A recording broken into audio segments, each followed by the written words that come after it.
mwana w'umuntu akizanye.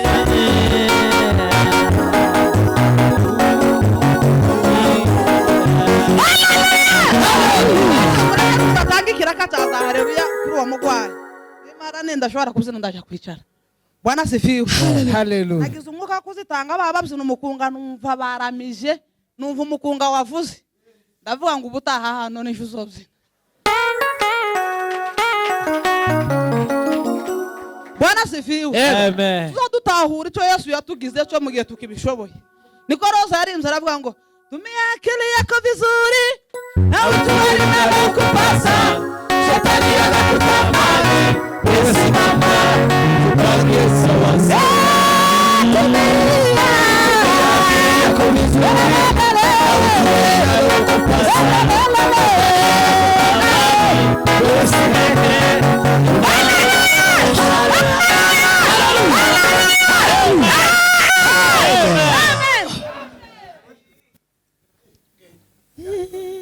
Turaririmba ngo mukozi wangu ni mwamba bora, munzamurire. Yego. Duhimbaze nidushaka tuvuza n'ingoma muba muretse ibyaha, muba muretse senti. Ya ngoma iri hehe ni nani? Duhimbaze, mukoma amashyi, duhimbaze. Mwokozi wangu ni mwamba.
ulimwengu wa roho. Karama hizi katika kufa kwa Yesu. Ahimidiwe. Yesu hamjui.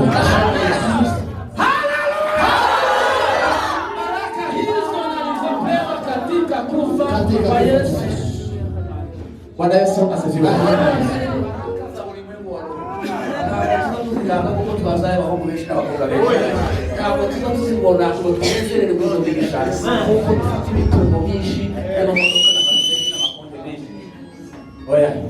Baraka zote za ulimwengu tulizipewa katika kufa kwa Yesu.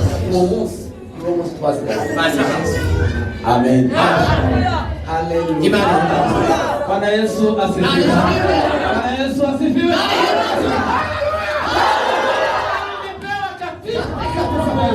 Hakuna woga, hakuna shaka. Hayatakuwa imani.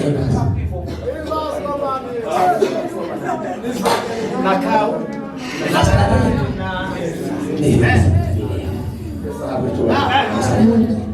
Katuzamure datubiza dusubire mu gutya. Mondele bari yakaza na mondele kosi. Haleluya. Kandi cyane haleluya. Twese tuvuge ngo haleluya.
Karama hizo nalizipewa katika kufa kwa Yesu. Nguvu wa Yesu ni wa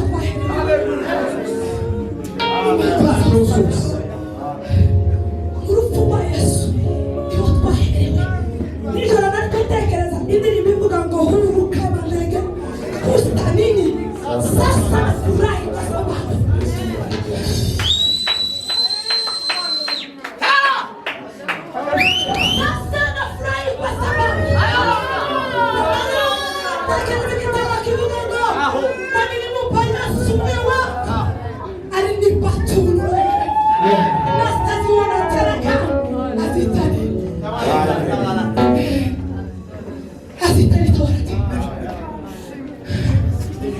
sasa nafurahi kwa sababu Yesu ni rafiki.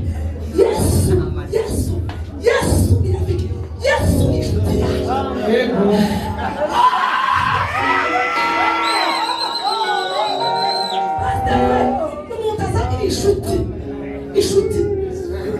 Inshuti ukamubwira sawa zose wanabwira ngo wamubikije ibaranga yanyerera gatoya gutya yabwira gutya ariko umutima uba wakubwiye gukora inshuti ariko inshuti magara Yesu. ni Yesu